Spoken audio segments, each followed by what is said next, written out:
अभिवादन स्वीकार कीजिए ब्रजेश मिश्रा का और आप देखना शुरू कर चुके हैं द डिबेट। बहनों भाइयों, आज एनआईए ने पूरे देश भर में 15 राज्यों में ताबड़तोड़ छापे मारे। किस पे? पीएफआई पे। पीएफआई कौन? Popular front of India. और तकरीबन 100 से ज़्यादा लोगों को गिरफ्तार कर लिया है। फिर एनआईए ने दावे बहुत बड़े किए हैं। क्या वाकई पीएफआई एक आतंकवादी संगठन है या फिर मुद्दों की आड़ में पीएफआई पर छापा डाला गया? मसला क्या है? आज खुलकर इस विषय पर चर्चा करने वाले हैं। बहन भाइयों, पॉपुलर फ्रंट ऑफ इंडिया यानी पीएफआई, हम सब इसका नाम बहुत सुनते हैं अखबारों में, समाचार पत्रों में, सोशल मीडिया प्लेटफॉर्म पे। What is PFI? PFI popular front of India नाम का एक इस्लामिक ऑर्गेनाइजेशन है जो सन 2006 के बाद बनाया गया। दरअसल बाबरी डिमोलिशन के बाद तमाम जो मुस्लिम संगठन छोटे छोटे बने थे साउथ, नॉर्थ, ईस्ट और वेस्ट की तरफ, उन सब ने मिलाकर एक इकाई बनाई। उस इकाई का नाम रखा गया पॉपुलर फ्रंट ऑफ इंडिया। ये संचालित कहाँ से होता था? केरल से। अभी भी इसका बेस केरल है, लेकिन इसका हेडक्वार्टर दिल्ली के शाहीन बाग में शिफ्ट कर दिया गया था। ये चर्चा में है 2012 से, लेकिन कभी इस पर कोई खास प्रतिबंध या खास कार्रवाई नहीं हुई थी। उत्तर प्रदेश हो, दिल्ली हो, साउथ हो, कहीं भी कुछ बड़ी हिंसक वारदातें होती हैं तो हम सब पीएफआई का नाम पाते हैं। उसी तरह जैसे आपको याद हो कि पहले सिमी का नाम सामने आता था, Islamic student movement of India. Simi पर जब प्रतिबंध लगा तो एक नए रूप में सामने आ गया पीएफआई। और पीएफआई अकेला नहीं है, पीएफआई ने अपने नीचे दर्जनों संगठन बना रखे हैं, अनुषांगिक संगठन। कोई महिला विंग बना रखी है, कोई दलित मोर्चा बना रखा है, कोई अखिल भारतीय इमाम परिषद बना रखा है। इस तरह करके ढेरों संस्थाएं उन्होंने बना रखी हैं। पीएफआई का नाम कानपुर का वायलेंस रहा हो, चाहे सीए एनआरसी का लखनऊ का विषय रहा हो, दंगे का मसला, या फिर कुछ और प्रकरण, या फिर हाथरस का मामला, पीएफआई का नाम पुलिस हर जगह लेकर आती है। क्या पीएफआई वाकई में एक चरमपंथी इस्लामिक संगठन है या फिर पीएफआई की आड़ में सरकारें और पुलिस अपना बचाव करती हैं? आज जब एनआईए ने 15 राज्यों में एक साथ छापेमारी की, शायद अब तक की सबसे बड़ी छापा योजना रही होगी, जो एक साथ रात 1 बजे से लेकर सुबह 5 बजे तक तकरीबन 4 से 5 घंटे देश भर में 15 राज्यों के 150 स्थानों पर छापे। और अब तक हिरासत में लिए गए हैं 150 से ज़्यादा लोग जो पॉपुलर फ्रंट ऑफ इंडिया के लिए काम करते हैं। सरकार का और गृह मंत्रालय का आरोप है कि बाहरी फंडिंग का इस्तेमाल करके देश में आंतरिक तौर पर गड़बड़ी फैलाना इस संस्था का मकसद है। लेकिन इस संस्था का बचाव करने वालों की भी एक बड़ी लंबी चौड़ी फौज है, और इसमें अधिकांश आप पाएंगे कि एक से बढ़कर एक नामी गिरामी वकील। इस संस्था की जो सबसे बड़ी ताकत है वो वकील हैं, एडवोकेट। बड़ा बेहतरीन पैनल है इन लोगों का, सामान्य कोर्ट से लेकर सुप्रीम कोर्ट तक इनके पास एक से एक बढ़कर एक बेहतरीन लॉयर हैं, कानून के जानकार हैं। इसलिए पीएफआई पर हाथ डालने से पहले सरकार हर मोर्चे को पुख्ता कर लेना चाहती थी। अभी तक हालांकि एनआईए ने कोई आधिकारिक तौर पर कोई प्रेस कॉन्फ्रेंस नहीं की और ना अभी कोई डिटेल साझा किए हैं मीडिया से। सिर्फ सूत्र और कयास के जरिए ये परिचर्चाएं चल रही हैं कि पीएफआई पर फाइनली शिकंजा कसा गया। अब तक जब भी पीएफआई का नाम लिया जाता था तो पहला प्रश्न ये होता था कि सरकार कार्रवाई क्यों नहीं कर रही, यही प्रश्न होता था। तो सरकार ने ये मन बना लिया कि अब पीएफआई को ठीक करना है। तो पीएफआई को ठीक करने के लिए आज गृह मंत्रालय ने फाइनल नोटिफिकेशन निकाला और एनआईए चढ़ गई राज्य के 15 राज्यों में। 150 लोकेशन, 100 से ज़्यादा अब तक गिरफ्तारियाँ, अरेस्टिंग। लेकिन डिटेल आना अभी बाकी है। क्या कुछ हुआ और पीएफआई के समर्थन में भी क्या कुछ बयान आए हैं, ये भी आप सुने। देखिए, ये पहले से ही लगातार इस बात की जो आशंका थी वह सच साबित हो रही है कि सिमी जो एक राष्ट्र विरोधी गतिविधियों में संलिप्त रहने वाला संगठन था, उसी का बदला हुआ रूप पीएफआई है। आज की जो भी छापेमारी है वह एनआईए के माध्यम से की जा रही है, और देश विरोधी कोई भी गतिविधि न प्रदेश में और न देश में अब स्वीकार नहीं की जा सकती। जो ऐसी गतिविधि का हिस्सा होंगे उनको पकड़ना, यह जो सुरक्षा एजेंसियां हैं, जांच एजेंसियां हैं, उनका दायित्व है, वह काम हो रहा है। पीएफआई आज एक आतंकवादी संगठन है जो भारत विरोधी काम करता है। पूर्णिया को उसने अपना सेंटर बनाया है। फुलवारी शरीफ में पकड़े गए तो भारत को पहले ही मुस्लिम राष्ट्र बना देना चाहता 1947 के पहले। तो जो इतना बड़ा कुकीर्त करता हो, फंड इकट्ठा करता है, भारत के खिलाफ आंदोलन करता है, भारत के जनमानस को भड़काता है। तो आज की परिचर्चा को आगे बढ़ाते हैं। मेरे साथ Mateen Khan Indian Muslim League के उत्तर प्रदेश यूनिट के अध्यक्ष हैं, अमित पुरी भारतीय जनता पार्टी से हैं, अनिल दुबे राष्ट्रीय लोकदल से, सुशील दुबे जी वरिष्ठ पत्रकार हैं, दीपक मिश्रा शिवपाल यादव की पार्टी के प्रवक्ता हैं, और अंशु अवस्थी भी थोड़ी देर में मुझे ज्वाइन करेंगे, कांग्रेस से हैं, और वीरेंद्र सिंह जी हमारे स्टेट हेड। बहुत शुक्रिया, धन्यवाद आप सभी का इस कार्यक्रम में मेरे साथ शिरकत करने के लिए। मतीन खान, सबसे पहले मैं कार्यक्रम की शुरुआत आपसे करना चाहता हूँ कि आज PFI पर NIA ने बहुत डिसाइसिव, बहुत निर्णायक रेड्स की हैं, कार्रवाई की हैं, और आरोप लगाया है कि ये एक्सट्रीमिस्ट ऑर्गेनाइजेशन है जो देश विरोधी गतिविधियों में लिप्त है, यानी टेररिज्म की घटनाओं में लिप्त है। ब्रजेश भाई, बेसिकली आप आज से नहीं देखिए, इधर बराबर देखते रहिए। कभी हिजाब का मामला आएगा, हम क्या खाएंगे हलाल का मामला आ रहा है, कभी हम जो है मस्जिद का मामला है, मदरसों के सर्वे का मामला है, वक्फ प्रॉपर्टीज़ का मामला हो। आप देखें कि एक जो हेडगेवार और जो सावरकर की जो आइडियोलॉजी है वो भारत की आइडियोलॉजी बनाने की एक मुहिम चल रही है कि सारे मुसलमानों को टारगेट किया जाएगा, सारे देश के ईसाइयों को टारगेट किया जाएगा, कम्युनिस्टों को टारगेट किया जाएगा, सिखों को टारगेट किया जाएगा।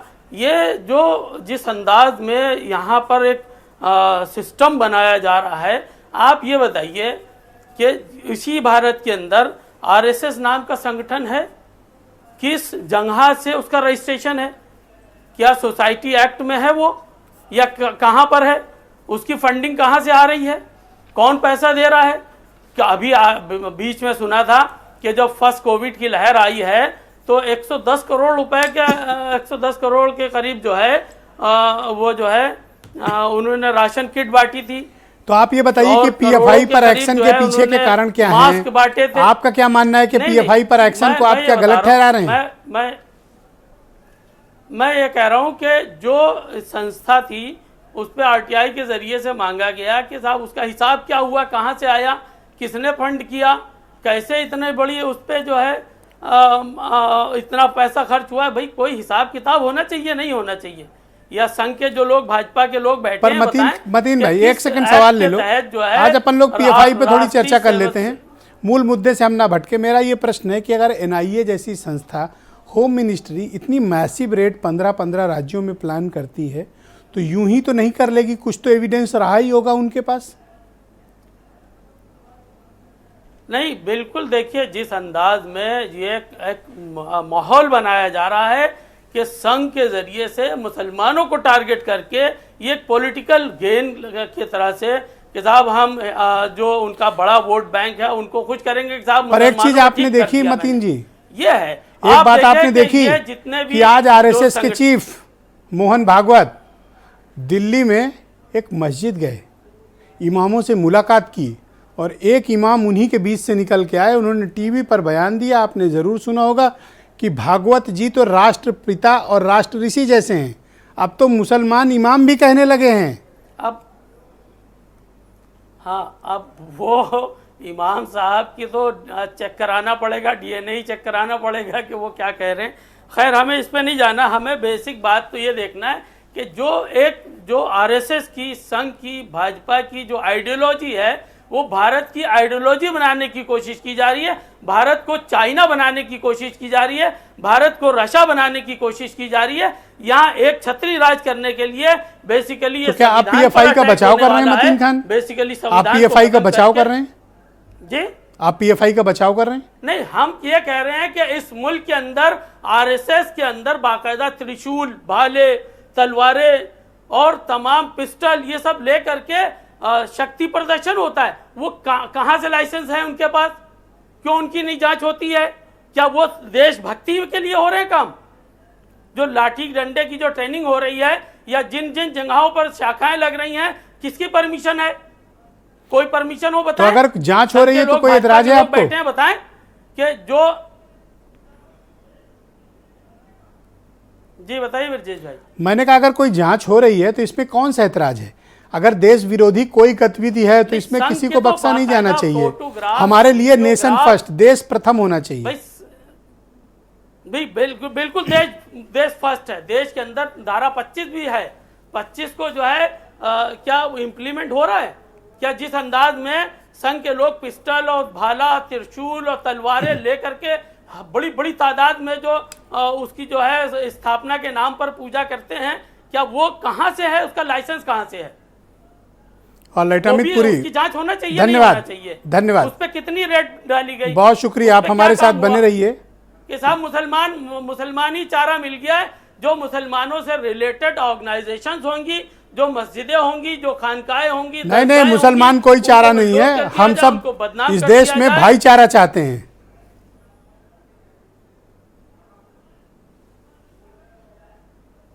अमित पुरी भारतीय जनता पार्टी के सीनियर लीडर हैं, मेरे साथ मौजूद हैं। पुरी जी बहुत शुक्रिया डिबेट में शामिल होने के लिए। आज पीएफआई पे फाइनली आप लोगों ने चढ़ाई कर दी, क्यों? मुझे लगता है इस देश के फेडरल स्ट्रक्चर के अंदर ईडी से लेकर के एनआईए से लेकर फेडरल स्ट्रक्चर की तमाम स्टेट्स की पुलिस को कोऑर्डिनेशन में इन टेंडम में लेते हुए एक टेरर क्रैकडाउन के ऊपर, एक प्रोसीड ऑफ क्राइम के ऊपर, अनअकाउंटेड एंड अनएक्सप्लेन्ड मनी के ऊपर, रेडिकलाइजेशन के ऊपर, एक ऐसे आउटफिट के ऊपर रेड की गई हैं जिसमें किसी भी मजहबी इदारे पर, किसी भी दीनी तालीम के इदारे पर कोई रेड नहीं हुई है। इसलिए जो ये कैमोफ्लाजिंग कर रहे हैं, आवरणीय व्यवहार कर रहे हैं, उनसे वो मैं सचेत करना चाहता हूँ कि देश के अंदर जो कार्रवाई हो रही है वह विधि सम्मत तरीके से की जा रही है। और एनआईए ने अभी एक केस के अंदर एक सप्लीमेंट्री चार्जशीट फाइल की है। उस सप्लीमेंट्री चार्जशीट में उन्होंने मुनार विला विस्टा प्रोजेक्ट को, जिस तरीके से उसमें मनी ट्रेल आए थे कई और केसेस के अंदर, एक 2010 के प्रोफेसर जोसेफ की हाथ काटने की, हैंड चॉपिंग के इशू को लेकर, कई इश्यूज के ऊपर तो क्या आप लेकर के। पीएफआई को टेरर ऑर्गेनाइजेशन के तौर पे मानते हैं, यानी भारत सरकार? खाली पीएफआई नहीं है, एसडीपीआई और इसके साथ ये सब साथ उसके अनुसांगिक संगठन है। और उसके साथ साथ और जो उसके आउटफिट्स हैं, ये सिमी का बदला हुआ रूप है जिसे 9/11 के बाद बैन किया गया था। हाँ, लेकिन हम उन लोगों में से नहीं है कि किसी वेंडेटा के लिए किसी के ऊपर कोई कार्रवाई करे।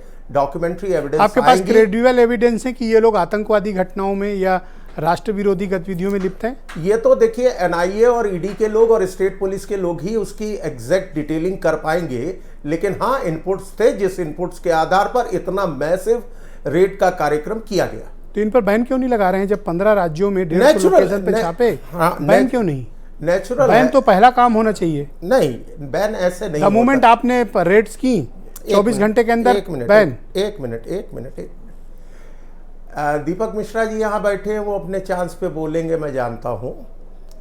लेकिन हम उन लोगों में से नहीं है जो संघ को कई बार प्रतिबंधित किया गया और हर बार प्रतिबंध के बाद जो ट्राइब्यूनल था उसने संघ के प्रतिबंध को अवैधानिक मानते हुए निरस्त किया। तो जो भी डॉक्यूमेंट्री एविडेंस है वो प्रूवन क्रेडेंशियल्स के साथ, प्रूवन फैक्ट्स के साथ, क्लिंचिंग एविडेंस के साथ आएगी और उसके बाद उस पर एक लॉजिकल कंक्लूजन का एक्शन लिया जाएगा। ये डेमोक्रेटिक देश है, विधि सम्मत देश है, यहां थियोक्रेटिक स्टेट नहीं है। लेकिन कम्युनिस्टों ने अपने आधार पर केरला के अंदर इन्हीं सारे आरोपों को लेकर के अपनी स्टेट के अंदर जहां से इनका जन्म शुरू हुआ उस पे बैन लगा रखा है। और ये कम्युनिस्ट पार्टी के राज्य के अंदर, उनके शासित राज्य के अंदर उनकी सरकारों का किया हुआ बाज़ाब्ता निर्णय, इसलिए इसे पॉलिटिकल कल्नरेबल एक्सरसाइज के रूप में ना देखा जाए, संघीय ढांचे की सुरक्षा की दृष्टि से किया हुआ कदम देखा जाए और इसे तसूबियत के पैमाने पर ना तोला जाए जी और तफरका पैदा ना किया जाए। ओके, अंशु अवस्थी कांग्रेस के उत्तर प्रदेश में प्रवक्ता हैं। अंशु, बहुत शुक्रिया आपका। आज पीएफआई के अगेंस्ट बहुत मैसिव रेड्स एनआईए और दूसरी एजेंसियों ने की हैं। अब से पहले ऐसी इतनी बड़ी रेड किसी ऑर्गेनाइजेशन पर नहीं पड़ी। सरकारी संस्थाओं का ये आरोप है, जांच एजेंसीज का, कि पीएफआई आतंकवाद, देश विरोधी गतिविधियों में और स्टेट के खिलाफ साजिश साजिश कर रही है और मनी लॉन्ड्रिंग के भी गंभीर आरोप हैं। इन आरोपों पर मैं कांग्रेस की ओपिनियन जानना चाहता हूं।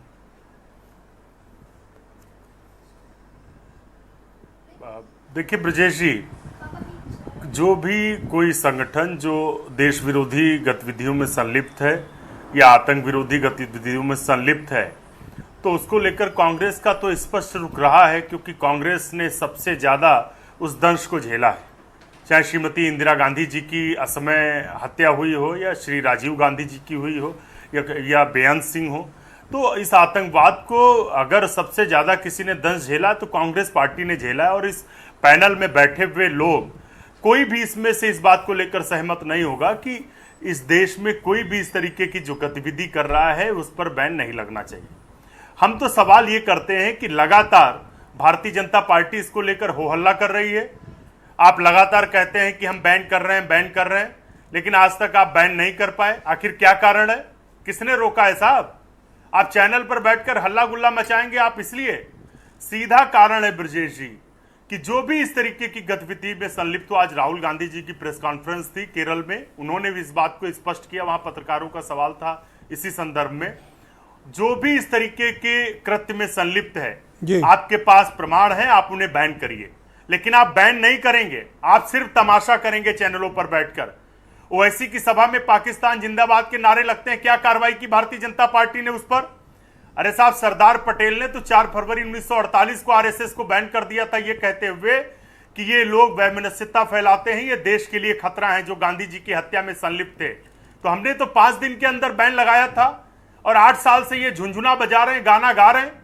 किसने रोका है आपको? दूंगा टाइम पूरी। सवाल यह है कि एनआईए ने 6 अक्टूबर 2021 को इस जांच को शुरू किया। ब्रजेश जी 10 सेकंड महत्वपूर्ण है।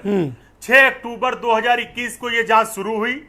आज सितंबर 2022 में हम लोग बैठे हैं, आज तक एनआईए ये बात नहीं बता पाई कि फंडिंग कहां से हो रही है, कौन से लोग अरेस्ट किए गए, कौन से गिरफ्तार किए गए। और उसके अलावा जो देश के सॉलिसिटर जनरल हैं भाजपा सरकार के, भारत सरकार के, वो सुप्रीम कोर्ट में एफिडेविट देते हैं कि हम बैन करने जा रहे हैं। कब? 2020 में। और आज तक ये झुंझुना बजा रहे हैं। मध्य प्रदेश और कर्नाटक में जहां सबसे ज्यादा ये घटनाएं पाई गई, वहां पर शिवराज सिंह कहते हैं आप बैन कर रहे हैं, आप बैन कर रहे हैं, लेकिन बैन नहीं किया। क्यों? इनको सिर्फ और सिर्फ चारा बनाकर रखना है कि जब भी कोई महंगाई की बात करे, बेरोजगारी की बात करे, तो ओवैसी साहब को सामने ला दो। Thank you Anshu. भाई की बातें शुरू कर दो। Thank you. और सबसे महत्वपूर्ण बात जी, एक सबसे महत्वपूर्ण बात है ब्रजेश जी, कंक्लूड करें, टाइम कम है। 2020 को इन्हीं भारतीय जनता पार्टी के सांसद, मैं कंक्लूड कर रहा हूं, 15 सितंबर 2020 को इन्हीं भाजपा के सांसद तेजस्वी सूर्या, जो आजकल पूरे देश में उन्माद फैला रहे हैं, उन्होंने पार्लियामेंट में सरकार से सवाल पूछा कि पीएफआई पर बैन क्यों नहीं। तो सरकार का जवाब पता है क्या था? कि इन्वेस्टिगेशन चल रही है, अगर कोई प्रूफ मिलेगा तो हम बैन करेंगे। Thank you. अमित पुरी, आप कुछ कहना चाहते थे? Yes, go ahead. आप उसका गाना थैंक यू अंशु। अंशु शुक्रिया। Anshu thank you, thank you, thank you ji, आपने कह लिया। थैंक यू, अंशु जी, आपने कह लिया। बैन करना, बैन थैंक यू। एक मिनट, आप रुक जाओ, मैं बात कर रहा हूँ। Thank you Anshu. Yes Puri ji, go ahead. मैं 2 फैक्चुअल शेयरिंग 2 लाइन के अंदर और अपनी अपनी बारी में बोलिएगा जब मैं कहूं तो। जी, पहला, गांधी मर्डर केस के बारे में डिसीजन कोर्ट का आ चुका, नंबर 1, जिसमें आरएसएस का कोई इन्वॉल्वमेंट नहीं। और यही पॉलिटिकल रिहॉट्रिक राहुल गांधी ने दोबारा दोहराया तो भिवंडी की कोर्ट में हाथ जोड़कर एफिडेविट देकर माफीनामे पे बेल पत्र में बाहर है आरएसएस को आरोपित करने के। एक और डॉक्टर और सरदार पटेल तमाशेबाजी नहीं है। एक सेकंड ना डिबेट चल ना पाएगी बाबू, प्लीज। सरदार पटेल ने 1948 के बैन के बाद संघ की भूमिका को विवादित पाते हुए। अमित पुरी जी शुक्रिया, डिबेट खराब न करिए, धन्यवाद। आप दोनों का शुक्रिया। अनिल दुबे को लाइए। गाल बजाने से काम नहीं होगा। थैंक यू, माफी मांगकर thank you, thank you, thank you. Puri ji शांत हो जाओ। अरे कोई भिंडी बाजार थोड़ी बैठे हैं आप लोग। दोनों लोग की आवाज बंद कर दो। बेलपत्र लेकर ओके, अनिल दुबे जी, पीएफआई पर सरकार ने छापे डालवाए हैं। जांच एजेंसियों का ये आरोप है कि देश विरोधी गतिविधियों में लिप्त है। राष्ट्रीय लोकदल क्या ओपिनियन रखता है इन छापों पर? ब्रजेश जी, आपको देश विरोधी इनको गतिविधियों को रोकने के लिए इनको रोका किसने? 6 साल से पाले हुए हो, अब इनको जो है चिंता आ रही है। आप लगातार आपको कार्रवाई करो। पाले हुए हो का क्या नहीं, मतलब? पाल रहे हैं तो क्यों नहीं कार्रवाई की, क्यों नहीं बैन लगाया इन पर? आज इनको चिंता आ रही है कि जब देश में महंगाई की बात हो रही है, देश में बेरोजगारी की बात हो रही है, देश में अग्निवीर की बात हो रही है, गन्ना किसान अपने भुगतान की बात कर रहा है, किसान अपनी आमदनी दोगुना करने की बात कर रहा है, तब आप कर रहे हो? आप करो, सारा देश आपके साथ है। आप आतंकवाद के खिलाफ लड़ो, आप आतंकवादियों के खिलाफ कार्रवाई करो। उत्तेजित क्यों हो रहे हैं? इस पर किसी ने आपको कुछ नहीं रोका है, लेकिन आप राजनीति मत करिए। आप केवल राजनीति, आजकल मैं देख रहा हूं कि आप बहुत पंजा मारने लगे हो। मतलब आप राजनीति करने शालीनता आपने किनारे कर दी। नहीं, शालीनता ब्रजेश जी नहीं है। आपके पास किसान के लिए की आमदनी दुगनी करने के लिए कुछ नहीं है। आपने वादा किया, आप गन्ना किसान को उसका भुगतान नहीं करोगे, आप महंगाई पर कोई बात नहीं करोगे, आप सेना जो भारतीय जिसका गौरव रहा है उसमें जो है संविदा पर जो है सेना में भर्ती करने का काम करोगे। तो पीएफआई पे छापा मारा तो आपको दर्द क्यों हो रहा है? वो पीएफआई पर छापा मारे, पीएफआई पे बैन क्यों नहीं लगा दे रहे हो? अगर वो दोषी है तो बैन लगाओ, किसने रोका है? हम लोग सब लोग आपके साथ हैं। लेकिन आप तो ग्रीन वाला भी ओढ़ के आए हो आज? नहीं, ये तो हमारी पार्टी का झंडा है। अच्छा, तब ये हरियाली है, किसान की हरियाली है। ठीक। आजकल लोग कलर से पहचाने जाते हैं ना, इसलिए कपड़ों का रंग लेकिन से। हमारा कहने का मतलब ब्रजेश जी ये है कि आप नौजवानों के लिए कुछ काम करो। आप मतीन खान सोच रहे हैं कि वो क्यों नहीं पहन के आए आज? आप बेरोजगारों के लिए कुछ काम करो। आप सेना की गरिमा को गिराने का काम बंद करो। हम तो ये चाहते हैं ना, हम पीएफआई पर अगर पीएफआई की गर्दन पकड़ रही सरकार, कमर तोड़ रही है, तो आपको एतराज क्या है? नहीं, हमें एतराज का, हम तो आपके साथ हैं। हम तो कह रहे हैं आप कार्रवाई करो, आप ही तो नहीं कर रहे हो। बैन लगे? आप बिल्कुल बैन लगाइए। अगर वो दोषी हैं तो उन पे बैन लगाइए, लेकिन आप तो बैन लगाना नहीं चाहते हो। आप तो सिर्फ राजनीति करना चाहते हो। आपसे जब कोई सवाल, बुनियादी सवाल लोग उठाएंगे, जब देश में बुनियादी सवालों पर चर्चा होगी, तब आप इस तरह की बात करोगे। आप करिए, हम उस पर कहीं एतराज नहीं कर रहे। हमारी पार्टी पूरी तरीके से आतंकवाद के खिलाफ है, अपराधियों के खिलाफ है। आप करिए, लेकिन आप किसानों के लिए काम करिए। आप कहते हो और फिर एक राइडर लगा देते हो, लेकिन नहीं, क्यों? एक लाइन बोली पूरी करते हो फिर लगा देते हो, लेकिन अगर हम किसान की बात करें, आप ये बताइए, गौशालाओं का पीएफआई की बात हो रही, किसान की बात तो रोज करते हो। और भी मुद्दे हैं ना।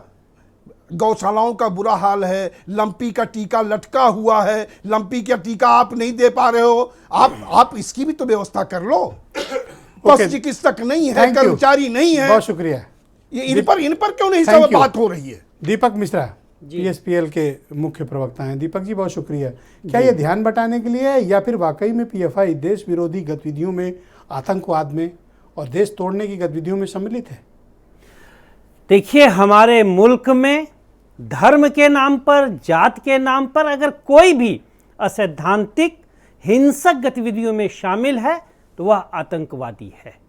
बेवजह इंसान का लहू धरती पर बहाने वाला व्यक्ति न धर्म का है न देश का है। छापों को समर्थन, छापों को पूर्ण समर्पण, पूरी प्रतिबद्धता के साथ समर्थन, लेकिन इस शर्त के साथ, इस सुझाव के साथ, इस राय के साथ कि इन छापों में सिर्फ आतंकी गतिविधियों को देखना चाहिए, यहां से कोई धर्म नहीं देखना चाहिए। उदाहरण के तौर पे धर्म जब हिंदुत्व की बात करता है तुलसीदास के शब्दों में, तब कहता है बैर न कर काहू संग कोई। जितने पकड़े गए तो सब मुसलमान हैं। अब दुनिया जाए, और अगर धर्म मुसलमान होता है, मैं आगे की बात बता रहा हूं, अगर वह तुलसीदास के मुंह से निकलता है तो बैर न कर काहू संग कोई वसुदेव कुटुंबकम जैसी बात करता है, सर्वे संतु निरामया की बात करता है। अगर वह मुसलमान होता है तो वह मुट्ठी खींच कर कहता है कि मजहब नहीं सिखाता आपस में बैर करना। और एक चीज और बता दूं, कार्रवाई हो क्यों रही है फिर? कार्रवाई इसलिए हो रही है कि गृह मंत्रालय उनको रोकने में असफल रहा। आवारा पूंजी का जो आवागमन है उस पर रोक क्यों नहीं लगा रही है? मुझे ठीक से याद है कि हमारे प्रधानमंत्री भाजपा के नहीं है, जितने पुरी जी के हैं उतने हमारे भी हैं। भारतीय गणराज्य का प्रधानमंत्री भारतीय गणराज्य का प्रधानमंत्री होता है। हमारे प्रधानमंत्री जी डंका बजाकर कहते थे कि जिस दिन, तब वो भाजपा के नेता हुआ करते थे, हम सरकार में आएंगे, ऐसे संगठन हिंदुस्तान में ठौर नहीं पाएंगे। आज ऐसे संगठन, चलिए 2006 से लेकर 2012 तक मान लिया कि कमजोर प्रधानमंत्री था, पढ़ा लिखा था, अर्थशास्त्री था, नहीं वो जिजीविषा थी, नहीं वो, लेकिन अब तो ताकतवर शाह छाप तो दिया, 15 राज्य 150 छापा, 100 से ज्यादा अरेस्टिंग, और आज टीवी पर डिबेट। बिल्कुल, और डिबेट होनी चाहिए, ताकत के साथ होनी चाहिए। आतंकवाद के लिए हिंदुस्तान में कोई जगह नहीं। यह गांधी, लोहिया और जयप्रकाश का देश है, यहाँ बंदूक की जगह नहीं है। बंदूक का रहना ही पर एक चीज शोषण बताओ, का किसी प्रतीक एक है। मुद्दे पे तो हम लोग को एक रहना चाहिए ना, अगर कोई देश विरोधी तो रहे हैं, गतिविधियों पूरी में ताकत संलिप्त के साथ है समर्थन और है। कोई एजेंसी कोई कार्रवाई करना चाहिए तो हमें एजेंसी पर भरोसा रखना चाहिए। कोई हाथ नहीं पकड़ रहा है, क्लैरिटी आ जाएगी उनकी तरफ बिल्कुल से, क्लैरिटी है। आतंकवाद क्योंकि के उनकी खिलाफ जवाबदेही तो जुडिशरी पे है ना, कोर्ट तो भेजना ही पड़ेगा सब कुछ उनको। आतंकवाद और धर्म जनित नफरत के विरुद्ध हर कोई है। देश में सांप्रदायिकता के लिए कोई जगह नहीं, चाहे वो राष्ट्रवाद के नाम पे आरोपित की जाए, चाहे समाजवाद के नाम पे आरोपित की जाए। लेकिन एक बात जरूर अच्छा, यहाँ पे भागवत जी मस्जिद गए थे आज? बिल्कुल जाना चाहिए, और इसलिए जाना चाहिए कि कृष्ण पर जितना मतीन खान अधिकार। के एक जानने वाले इमाम ने कहा कि वो राष्ट्रपिता राष्ट्रऋषि। अब वो देखिए, राष्ट्रपिता तो नहीं कहता, ये कुछ अतिरंजित हो गया, अतिरंजना हो गई। लेकिन इतना जरूर, अगर मोहन भागवत जी मस्जिद जा रहे हैं तो वह अशफाकुल्ला खान के प्रति कृतज्ञता भाव होना चाहिए उसमें। सुशील दुबे, थैंक यू, बहुत शुक्रिया। सुशील दुबे उत्तर प्रदेश के बहुत ही जाने माने पत्रकार हैं। सुशील जी बहुत शुक्रिया।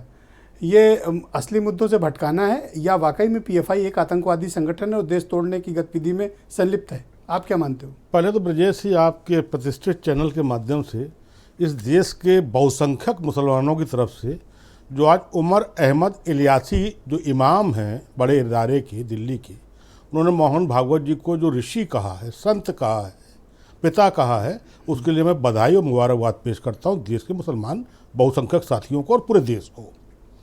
ब्रजेश जी, एक देश के कोतवाल का जो हमराही होता है, हमराह और कारखास जो होता है, उसे मालूम होता है, जो हेड मुंशी होता है उसे मालूम होता है कि इस पूरे हमारे क्षेत्र में जहाँ हमारा कोतवाली लगता है, इसमें कहाँ टेरर फंडिंग हो रही है, कहाँ पर मनी लॉन्ड्रिंग हो रही है, कहाँ छिनैती वाले लोग रहते हैं, कहाँ पर देशद्रोही लोग रहते हैं, कहाँ पर पाकिस्तान जिंदाबाद और देश विरोधी नारे लगाने वाले रहते हैं, उनको मालूम होता है।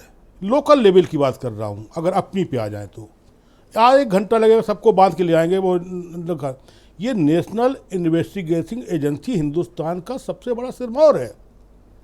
अगर उसको इतना वक्त लगता है कि 15 राज्यों में इतने साल बाद एक साथ छापेमारी करे जाए, इनके लिए तो ये इतना पनपने देने का मौका ही नहीं होना चाहिए था। इतना पनपा कैसे 8 साल में? हिंदू राष्ट्र में, हिंदू देश में, हिंदू जगह पर वो जो एक मर्यादा वाली चीज़ होती है, वहाँ पर देखिए रिहाई मंच सिमी के से जो कहते हैं कि सिमी के बाद ये पीएफआई और केरल को तो ऐसे ही संदिग्ध माना जाता है। अगर पश्चिम बंगाल की और त्रिपुरा की सीमाएं खुली रहेंगी तो इस टाइप, और कौन नहीं जानता कि रोंगैया और तस्करी और सब वहीं से होती है। अब हम गृह विभाग को अगर ये नहीं मालूम है, अभी से कुछ साल पहले अगर आपको याद हो तो 6 महीने खाली टीवी यही दिखाता था, मुझे ड्रग्स चाहिए, मुझे ड्रग्स चाहिए, मुझे ड्रग्स चाहिए, एक आदमी चिल्लाता रहता था। उसी के बाद कितना बड़ा बनखेड़े वाला कांड हुआ।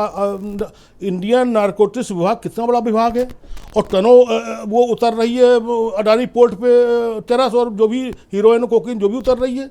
ये 2 विभाग देश के बड़े विभाग है। एक का काम है टेरर फंडिंग रोकना, आतंकवाद रोकना, और एक का काम है देश में कहीं पर भी किसी कॉर्नर से नशा किए वो ना खेपाने पाए, और दोनों ही लगभग फेल है। वरना 100 इतने राज्यों, आप ये कहना चाहते हो कार्रवाई तो की लेकिन देरी से एक्शन हो रहा है? बहुत देरी से कर रहे हैं इसको। तो इनकी तो पीएफआई पर बैन लगा दें।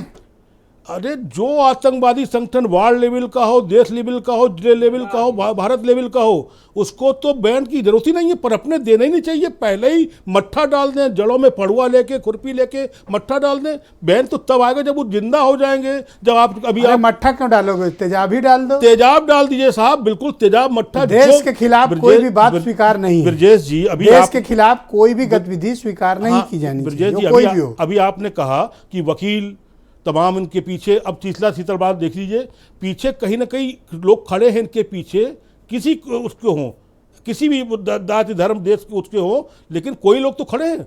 वरना इतना बड़ा संगठन इतनी जगह पर फैल गया और अब आके स्थिति ये बन रही है। इनको तो नेस्तनाबूद कर देना चाहिए। हिंदुस्तान का 15 राज्यों में आज स्ट्राइक की है एनआईए ने।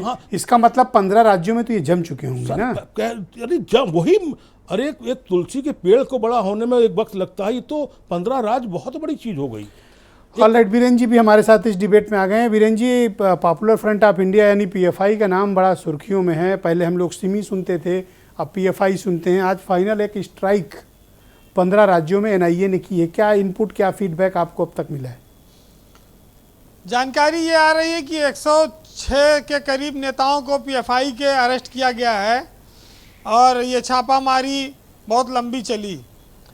हम सुनते हैं कि टेरर फंडिंग मतलब जो आतंक को बढ़ावा देने के लिए धन की व्यवस्था, ट्रेनिंग और जो संगठन बनाने का काम जो कभी सिमी करती थी वो पीएफआई अब करने लगी है। इस तरह की गतिविधियां 2006 में इसके निर्माण के बाद से तमाम बार चर्चा में आई और माना गया कि जब से बाबरी मस्जिद गिरी उसके बाद से ये आक्रोश में ये संगठन गठित किया गया था। लेकिन वो इसको एक पब्लिक का आंदोलन बताते हैं, लोगों को न्याय दिलाने वाला एक संगठन बताते हैं, सुरक्षा देने वाला एक संगठन बताते हैं। ये अलग बात है कि विचारधारा में अंतर हो सकता है। ये भी विचारधारा के लिए कि ये मुस्लिम राष्ट्र बन जाए, इस दिशा में भी इन पर काम करने का आरोप है। तो भारत जैसे राज्य में जहाँ पर धर्मनिरपेक्षता की बात है, सेक्युलर स्टेट है। अच्छा, पीएफआई का नाम बेगूसराय में भी एक गोलीकांड हुआ, उसमें जोड़ा गया। कर्नाटक में एक बीजेपी कार्यकर्ता की हत्या हुई थी, वहाँ भी जुड़ा, और तमाम सारे ऐसे जगह पर नाम आया। बात तब खाली बिगड़ जाती है जब इस तरह के संगठन में सिर्फ एक धर्म विशेष के लोग आते हैं और दूसरे राजनीतिक दल उसको दूसरे रूप में भुनाते हैं। तो बस वहीं पर यह मामला इस देश में हिंदू और मुस्लिम में तब्दील हो जाता है। समस्या यह है कि हम आतंकवाद के हर आदमी विरोध करता है। आतंकवाद समाज विरोधी काम है। जब से मोदी की सरकार आई देश में, उसने आतंकवाद पर काफ़ी हद तक कंट्रोल किया और जो गतिविधियां चल रही थी टेरर से संबंधित, उन पर भी काफ़ी लगाम लगाई, दंगे रोकने की कोशिश की। उत्तर प्रदेश में योगी की सरकार ने भी उसी दिशा में काम किया। ये सफलता जब रहेगी तभी अमन चैन रहेगा, निर्दोष लोग बेमौत नहीं मारे जाएंगे। आज आतंक पर जो प्रहार हो रहा है वो इस देश में हिंदू मुस्लिम सबको मिलकर इसका समर्थन करना है, क्योंकि जब बम दखता है बाजार में तो वो न हिंदू देखता है न मुसलमान देखता है।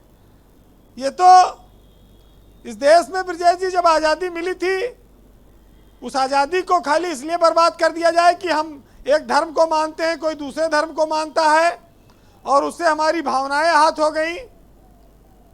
ये सोच कभी थी नहीं, लेकिन कुछ लोगों ने इसका लाभ लेने के लिए नफरत की ऐसी स्थितियां पैदा कर दी कि अब वो खाई दिन ब दिन बढ़ती जा रही है। सिमी के नाम सुन के हम लोग डर जाते थे बचपन में, अब वो ऐसी स्थिति नहीं है। लेकिन पीएफआई का नाम उत्तर प्रदेश की कई घटनाओं में जुड़ा है, चाहे कानपुर में दंगा हो, हाथरस का मामला हो, कई और जगहों पर बड़े बड़े नाम आए और उत्तर प्रदेश में उनसे सख्ती से निपटा गया। एक चीज जो और रही, जो योगी को खास बनाती है, उनका बुलडोजर। जहां मामला उठा वहां बुलडोजर ने तोड़ ताड़ के बराबर किया। आतंकवाद को जड़ से कुचलने का यही एक सरल तरीका है और इसमें कोई बुराई नहीं है। लेकिन यहाँ पर सवाल तब आता है कि जब चुनाव नज़दीक हो, कहीं जब नगीचे चुनाव आवत है तो भात मांगो तो पुलाव आवत है। अब चुनाव नगीचे आए, अब यहाँ पीएफआई कूद पड़ा, यहाँ आतंकवाद आ गया, यहाँ मदरसा आ गया, अब यहाँ पर वोट का मामला सॉलिड हो गया। सब अपना उल्लू सीधा करो। देखिए, नोटबंदी हुई थी ना कि आतंक की कमर तोड़ दो, कमर टूट जाए, लेकिन इसकी कमर फिर मजबूत हो गई। कैसे? क्योंकि हमारे देश में बेरोजगारी है, हमारे देश में भुखमरी है, हमारे सामने बड़ी चुनौतियां हैं।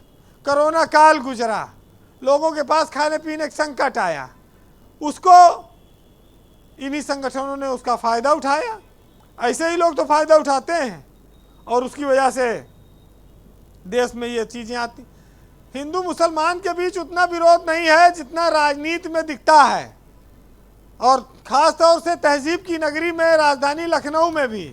यूपी में भी एक गिरफ्तारी हुई है पीएफआई के मामले में, कोई एक वसीम अहमद करके उनकी अरेस्टिंग हुई है। हाँ, उनकी गिरफ्तारी की गई है और इसको एक बड़ी सफलता माना जा रहा है। उनको बताया जा रहा है कि वो टेजरार थे, मतलब कोष का व्यवस्था करने वाले लोग थे। देखिए, यूपी पुलिस ने किस प्रकार के इनपुट्स उपलब्ध कराया और उनका क्या रोल था इस पूरे ऑपरेशन में, या फिर यूपी पुलिस को इन्वॉल्व नहीं किया गया? नहीं, यूपी पुलिस का बहुत इंपॉर्टेंट रोल रहा इस ऑपरेशन में, और डीजीपी मुख्यालय खास तौर से इस पूरे ऑपरेशन में रहा। यही वजह है कि लखनऊ से एक बड़ी गिरफ्तारी हुई है और अभी और गिरफ्तारियां होंगी, ये चल रहा है कार्यक्रम। तो बिना पुलिस के उत्तर प्रदेश के सहयोग के संभव नहीं था। इसमें पुलिस ने गोपनीय ऑपरेशन चलाया, वो लगी रही। बात ब्रजेश जी ये है कि इस कार्रवाई का तो हिंदू मुस्लिम दोनों समर्थन करते हैं। आज मोहन भागवत जी गए भी थे, मौलानाओं से मिले, मस्जिद गए। हमारा कोई धर्म आपस में किसी को बैर तो सिखाता नहीं है। राजनीति, भूख, धर्म के ठेकेदार, बेरोजगारी, ये सब ऐसी जड़ी बूटियां जो सुंघा दो और 2024 का अपना वोट मामला बना लो, वही चल रहा है। आप ये देखिए कि केरल के मुख्यमंत्री और गवर्नर ने रात में एक साथ भोजन किया और उनके बयान पर दिन भर लोग लड़ते रहे। ये विचित्रता है हमारे समाज की। लेकिन देश सबसे बड़ा है और देश को हरदम रहना चाहिए, चमकते रहना चाहिए। हरिओम पवार साहब की चंद लाइनें सुनाऊंगा आपको जी, कि हम प्रतिबंधों को सह लेंगे, हम झोपड़ियों में रह लेंगे, हम भारतीय तन मन धन से आंसू पीड़ा को सह लेंगे, लेकिन भारत स्वाधीन रहे, हम भूख प्यास सब बांटेंगे, आज़ादी नहीं रोके रहेगी तो क्या वैभव को हम चाटेंगे। हमने विस्फोट किए जिससे कल दिल्ली ना लाचार रहे, वो ईंटों का उत्तर पत्थर से देने को तैयार रहे, और जिससे भारत में पैदा होने का हमको भी अभिमान रहे, और जब तक दुनिया में सूरज है तब तक हिंदुस्तान रहे। बहुत शुक्रिया आपका वीरेंद्र जी, बहुत बहुत धन्यवाद। मतीन खान जी, मैं आपसे जानना चाहता हूँ और आप ये स्पष्ट भी करिए कि देखिए, ये देश सबका है, हमारा भी है, आपका भी है, सबका है, और ये एक अच्छा हिंदुस्तान हमें आने वाली पीढ़ी को सौंप के जाना है। अगर कोई ऐसे क्रेडिबल इनपुट हैं और कोई इस प्रकार की देश विरोधी गतिविधियों में लिप्त है, कोई भी हो, पीएफआई हो, एसडीएफआई हो, कोई भी हो, उसके खिलाफ कार्रवाई तो होनी चाहिए ना। जो भी देश के खिलाफ हो, मतीन उसके खिलाफ है और देश के सारे लोगों को उसके खिलाफ होना चाहिए, नो डाउट। मगर जो भी लोग असलहे की ट्रेनिंग करें वो भी देश के खिलाफ है। ऐसा नहीं है कि उनको कोई अमित पुरी जी सर्टिफिकेट दे देंगे और उनको पूरी छूट रहेगी कि हथियारों की ट्रेनिंग होता रहे, भल्लम भाला और पिस्टल की और सारे चीज़ों की ट्रेनिंग होती रहे, उनको सर्टिफिकेट मिलता रहे। ये बात अच्छी नहीं है देश के लिए। ये जो मतीन करें गलत तो गलत, अमित पुरी करें गलत तो गलत, गलत तो गलत ही होना चाहिए, उसको उसी ज़मरे में रखना चाहिए, उसको कोई शेल्टर नहीं देना चाहिए। और रही बात टेरर फंडिंग और इसकी फंडिंग, जो भी बात आ रही है देश के अंदर है ना। अभी हमारे दुबे जी बता रहे थे कि थाने की पुलिस को सारी चीज़ मालूमात होती है। इस देश की जितनी भी एजेंसीज हैं, जो भी फॉरेन फंडिंग हो रही है तो थ्रू गृह मंत्रालय हो रहा है, सब कुछ मालूम है, सारी चीज़ें हैं। तो इतना डिले क्यों कर रहे हैं? अगर कोई गलत काम कोई अपराधी तो आप चाहते हैं कि पीएफआई पर बैन लगा दिया जाए, ये आपकी डिमांड है? मैं कहता हूं कि जो भी इस मुल्क के खिलाफ काम कर रहा हो उसके खिलाफ जो है बिल्कुल होना चाहिए। मगर आज के देश में, आज इस मुल्क के अंदर बेसिक बात ये हो रही है कि जो सरकार के खिलाफ जाएगा, जो सच को सच कहेगा, उसको टारगेट कर लिया जाएगा। तमाम चीजें हैं, तमाम संस्थाएं हैं, तमाम पॉलिटिकल लीडर्स हैं। देख लीजिए कि बेसिक बात यह है कि ये पॉलिटिकल स्टंट है। मैं ये कह रहा हूं कि भारत जोड़ो यात्रा जो साउथ से शुरू हुई है और उसी के रिएक्शन में मैं ये समझता हूं कि इस तरह का ये मुसलमानों को टारगेट करके और तो भारत जोड़ो यात्रा और पीएफआई, इनका क्या लिंक है? क्योंकि अंशु अवस्थी तो कह रहे हैं कि पीएफआई पर बैन लगे। इतना जबरदस्त पर साउथ में इतना जबरदस्त प्रमोशन मिल रहा है भारत जोड़ो यात्रा को, तमाम के तमाम लोग अंधाधुंध जुड़ते चले आ रहे हैं। आप तो दूसरी पॉलिटिकल पार्टी के आदमी हो, अगर कांग्रेस को सपोर्ट मिल रहा है तो आप इतना क्यों खुश हो रहे हो? बेसिकली ब्रजेश भाई, बेसिकली ये धर्म की अफीम दे करके हिंदू मुसलमान को अलग अलग जमरे में करके, ये जो हमारे बहुसंख्यक हिंदू भाई है उनको ये कहते हैं कि साहब मुसलमानों को ठीक कर दिया, लिहाजा तुम सब यूनाइट हो जाओ। जिस तरह से बाबरी मस्जिद हमने जो है उस शहीद करके जो है उसको जो है ले लिया है, इसी तरह से मथुरा और ये होगा। और ये जो है मुस्लिम ऑर्गेनाइजेशन और जो भी संस्थाएं हैं इनको हम तबाह बर्बाद कर देंगे। अंशु अवस्थी, ये पीएफआई और भारत जोड़ो यात्रा कैसे लिंक कर रहे हैं ये मतीन खान? देखिए ब्रजेश जी, जो भारत जोड़ो यात्रा जिसका उद्देश्य ही है कि सामाजिक सद्भाव बढ़े, जो आर्थिक विसंगतियां हैं वो कम हो और जो संवैधानिक संस्थाएं कमजोर की जा रही हैं उनको लेकर जो श्री राहुल गांधी जी के नेतृत्व में यात्रा चल रही है, देश के लोग इस बात को देख रहे हैं क्योंकि उन्होंने इतनी बड़ी यात्रा को उठाना है। देश में जो समरसता है उसको लेकर उन्होंने इतनी बड़ी यात्रा की है। भारतीय जनता पार्टी का नेता तो 5 किलोमीटर चलने की सोच भी नहीं सकता, चलने को तो छोड़ दीजिए। देखिए अब उसको लेकर चारों तरफ पूरे देश में चर्चा है। राहुल गांधी जी ने जो बीड़ा उठाया उसको लगातार उस पर चर्चा हो रही, लोग तारीफ कर रहे हैं कि हाँ एक ऐसा नेता है जो राजनीति से परे देश को जोड़ने की बात कर रहा है, क्योंकि जो जहर भाजपा घोल रही थी अब वो कमजोर हो रहा है। तो अगर पीएफआई को लेकर हमने पहले ही कहा आपसे ओपनिंग डिबेट में, ये पीएफआई और ओवैसी पर कभी बैन नहीं लगाएंगे। अगर बैन लगा देते तो ठीकरा किसके सर फोड़ेंगे। तो इसलिए ये रखे रहते, पुड़िया बनाकर रखी इन्होंने पुड़िया। आप देश की सुरक्षा के प्रति ईमानदार नहीं हैं, आप देश की सुरक्षा का मखौल उड़ाते। इससे ये पता चलता है अपने सत्ता स्वार्थ में आप एक समाज को बदनाम करने की कोशिश करते हैं, लेकिन ये भूल जाते हैं कि इसी हिंदुस्तान के मुसलमान पाकिस्तान से लड़ते हुए वीर अब्दुल हमीद जैसे मुसलमान शहीद होते हैं इस देश की रक्षा के लिए। आप उस हार्मोनी को कमजोर करना चाहते हैं क्योंकि इनके पास मुद्दों पर बात करने का कोई इनके पास आउटपुट नहीं है जी। बेरोजगारी की बात करिए, 45 साल में सबसे ज्यादा, किसान लगातार परेशान, नौजवान लगातार परेशान, महंगाई चरम पर। तो इन सारे मुद्दों पर इनके पास कोई भी बताने को कुछ नहीं है। तो ये चाहते हैं कि किसी तरीके से धार्मिक उन्माद फैलाकर हिंदू मुसलमान करके अब भारत जोड़ो यात्रा के माध्यम से इस देश की समरसता जो बढ़ रही है, इनकी कोशिश है, लेकिन ये पुड़िया ब्रजेश जी काम नहीं करेगी। मैं आपको बता दे रहा हूं जी। चाहे कितनी कोशिश कर लें, कुछ लोगों की वजह से समाज को बदनाम नहीं कर पाएंगे, जो भाजपा की साजिश है। हम फिर से एक सवाल कर दे रहे हैं आपके चैनल पे आखिरी में कि 2020 से ये सुप्रीम कोर्ट में हल्ला काट रहे हैं कि हम पीएफआई को बैन कर रहे हैं। अगर वो दोषी हैं, अगर वो किसी गतिविधि में संलिप्त पाए जाते हैं बिल्कुल असंवैधानिक, तो आप उन्हें बैन करिए। बैन क्यों नहीं कर रहे हैं? चैनलों पर आकर ये ड्रामेबाजी अमित पुरी जी, भाजपा वाले कब तक करेंगे? अनिल दुबे जी, देश और क्या ये सही वक्त है कि आप पीएफआई पर बैन लगा देना चाहिए? जब इतनी मैसिव रेट पड़ रही है तो पीएफआई को मुझे लगता है कि कंप्लीट बैन कर देना चाहिए इंडिया में। देखिए ब्रजेश जी, अगर वो दोषी हैं, उनके खिलाफ सबूत हैं और आपको ये लगता है कि सबूत आपके पास पहले हैं, तो आपको इतना देर क्यों कर रहे हैं?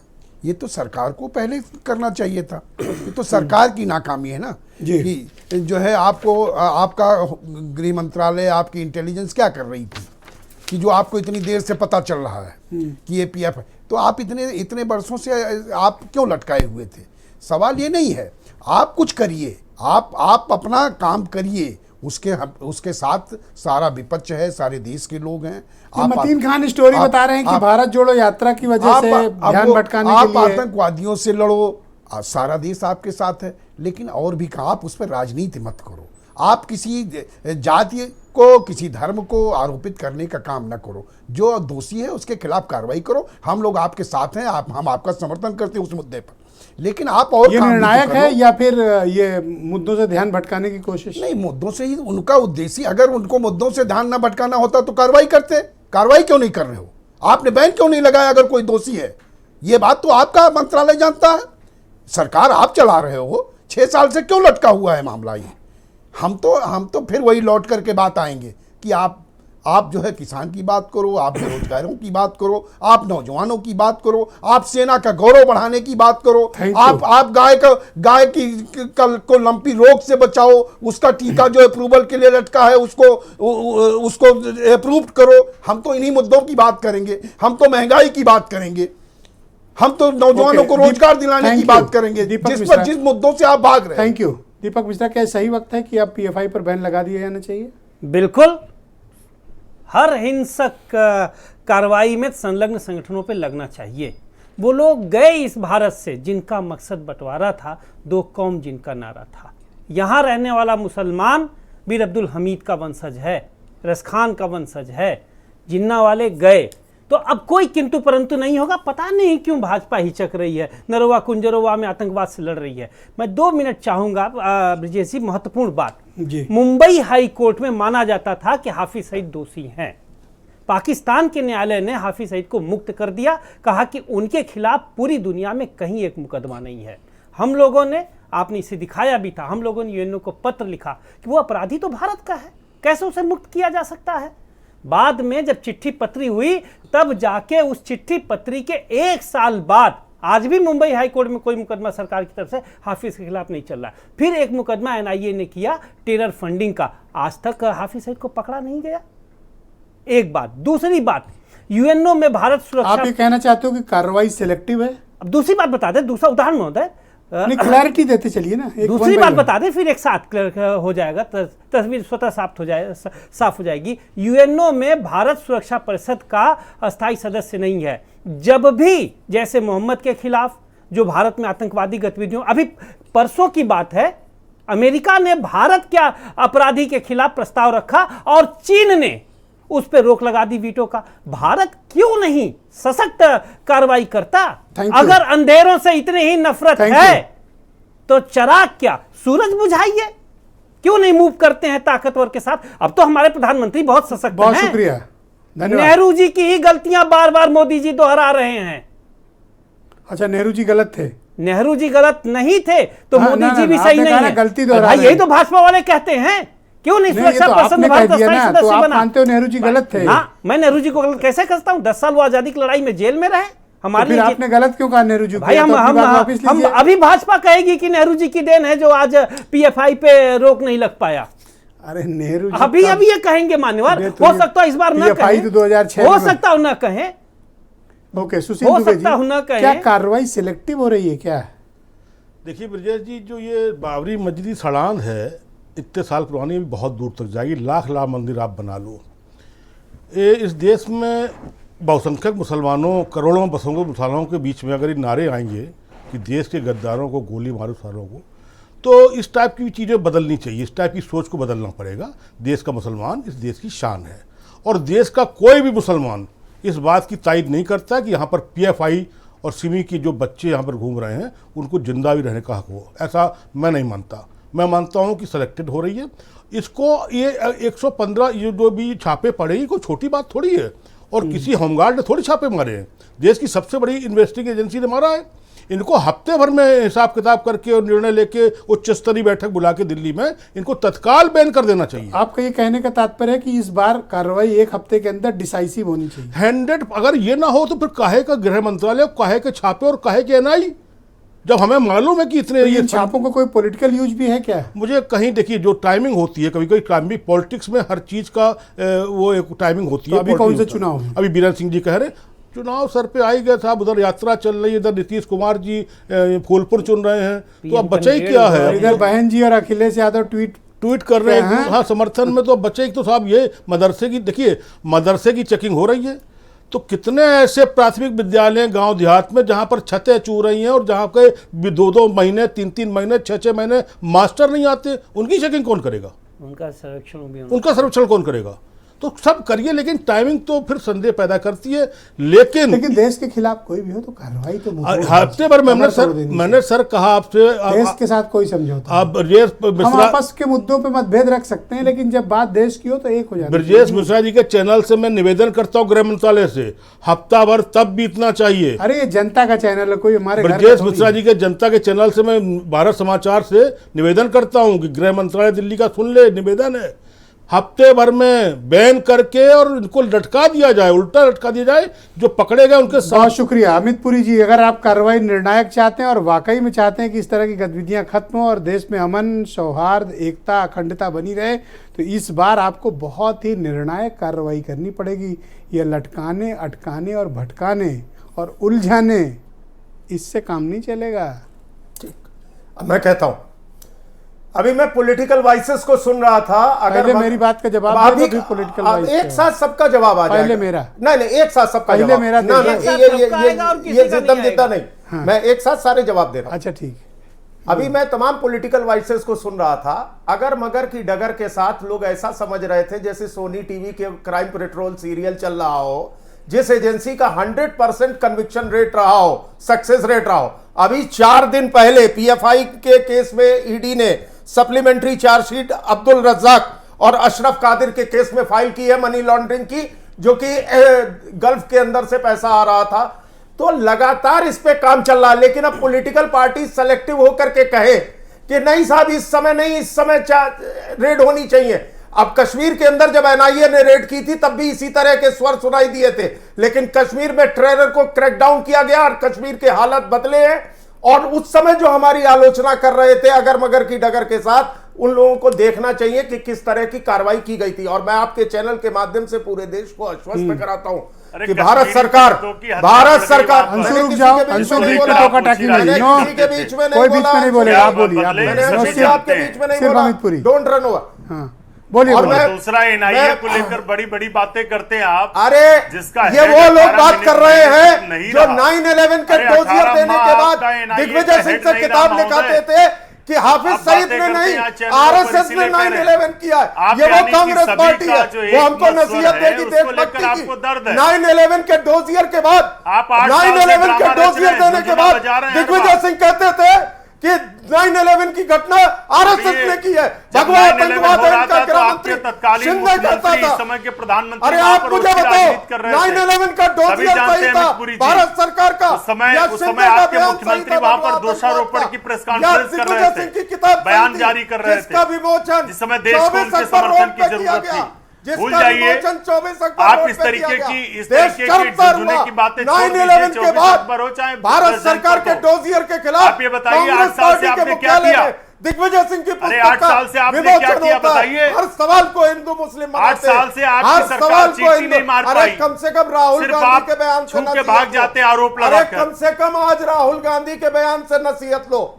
मैं मानता हूँ, खुले मन से कह रहा हूँ कि राहुल गांधी जी ने आज एक प्रधानमंत्री नहीं है, आपको सपना आ रहा है, लेकिन कांग्रेस पार्टी को वोट बैंक के सिवा आगे दिखाई नहीं देता। आपको हर सपना सवाल आने में लगा है, हिंदू और मुसलमान, जोड़ो यात्रा शुरू हो गई। पीएफआई के सवाल पर हिंदू मुसलमान, प्रधानमंत्री टेरर क्रैकडाउन पर हिंदू मुसलमान, 9/11 पर हिंदू मुसलमान, उस राज्य में एयर चीफ ने कहा 9/11 पर एयर स्ट्राइक कर दे, कांग्रेस पार्टी की हवा निकल गई। 10,000 करोड़ का ड्रग्स पकड़ा जा रहा है कोर्ट पे।